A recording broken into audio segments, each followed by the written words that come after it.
Alright, you've been with us for the newly discovered thing 2 sessions in a row, and this is episode 3. I got a bunch of records, Steve, from my dad. They're pretty cool. It's a really, really old, thick record. Columbia Records.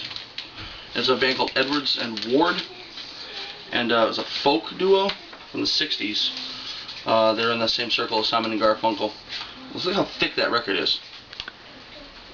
See that? Crazy. But anyway, I've been sorting through his records because he had passed away, and I figured I would just try to hear some of them or whatever. And I found this one, and this one's really cool. It's got like a... They're kind of like Looney Bin characters. They both have had some serious mental illness, and they came together to make a couple of albums that didn't sell too well. One of which was this one called Masterworks. And I wanted to play a song on it called Royal Sunflower. And there's something like this. I gotta. Yeah, we're pretty excited about this one. It sounded gorgeous. Yeah. Alright, so we're just stop.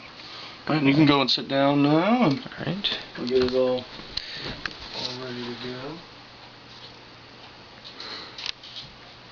I was actually pretty excited. He when Nate found this and he was playing it, he actually called me up on the phone and played it. I guess it sounded so gorgeous. Like, you would never suspect the history of these guys. It's crazy too. Crazy Brilliant. guy.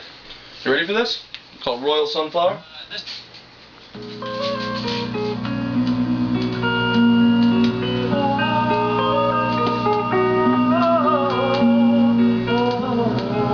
Beautiful record spinning.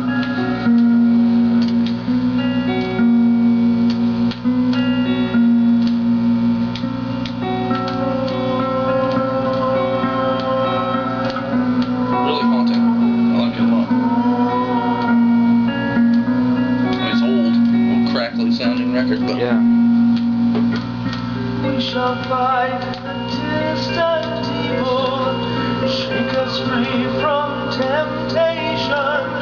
Garlands round our simple wrists, simple heads adrift. Raising hands to the royal sunflower, beckoning. creepy background. That guy, his name's Max Ward. Yeah. Does the background. He normally does tambourine, but this is one of the rare recordings where he actually doesn't play an instrument, he just does backing vocals. And because the rest of these aren't rare. Right, exactly. Well, they had a little bit, a little touch of fame, but it got to them. They kind of lost their crap, you know? It is really haunting. It is. It's like, I guess that's probably why it didn't sell too well, you know? People wanted joy and light. And yeah, especially in the 60s. Check this part out. Come here. Come closer. Falling rain, love remains. Gives me the willies. Spinning there. The beauty of the spinning record. Oh yes, it is quite beautiful. Raising hands to the royal sunflower, beckoning rains that will cleanse the land.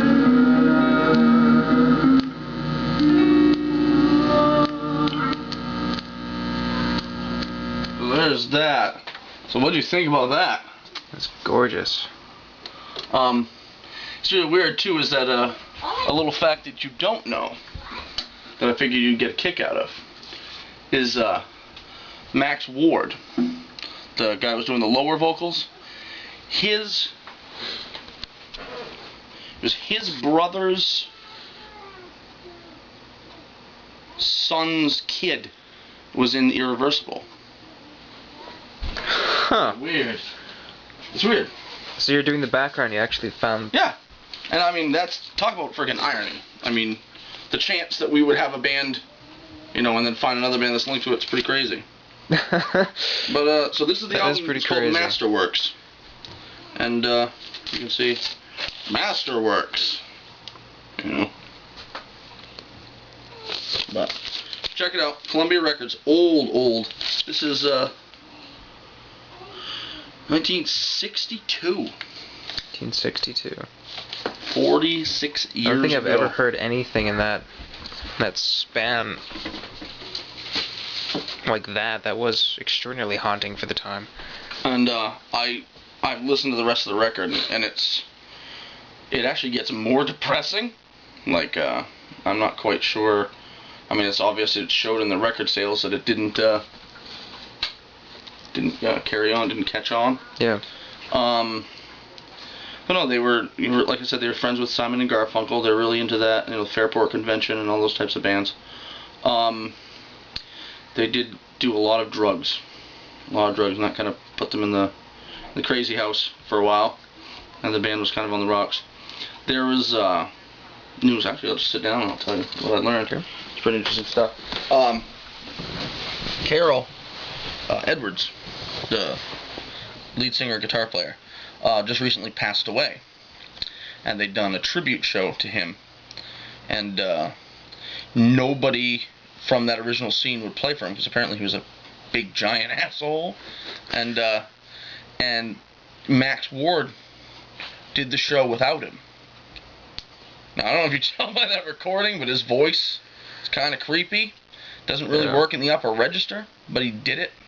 He did the show, and he actually gained a little bit of fame from that. And where was this? He did this actually in Chicago. In Chicago. And, everyone was like, well, if these guys are going to back together, they're going to want to see the original duo, but yeah, Carol passed away. So then he had a little stint where he'd gotten a little bit famous just singing those old songs, and he'd gotten some labels that were interested in doing it. It's weird, like 40 years after the fact to finally get respect for what you did, but that you didn't even do. I don't know, it's kind of weird. That is interesting, sure. Carol wouldn't be overly pleased. No. I heard that. I'm sure he probably would get pretty upset. But no, I mean, they played Woodstock, they did that, a little separate second stage thing, and played, and, they'd go around to different, like, potluck suppers and peace-ins and all this stuff and play to people. And the general vibe in, like, the very beginning stuff was pretty melodic and kind of nice. Yeah. And because it had that crazy tambourine stuff in it, and that Max Ward did. And when I say virtuoso, I can't even explain, like, the things that he did with a tambourine. I didn't even realize at one point in one of the songs, there's one called Feather Down, that sounds like it's a guitar. Like, the way he hits it and strikes it, it gets actual pitch. It's like, what the hell? Maybe in a later episode we'll end up covering one of these again, but we do try and stick with one song per band, but maybe we can do a guest appearance again, I suppose. Absolutely. But so that's what I learned about Edwards and Ward. So, thanks for sticking in and watching episode 3. Yeah. The end.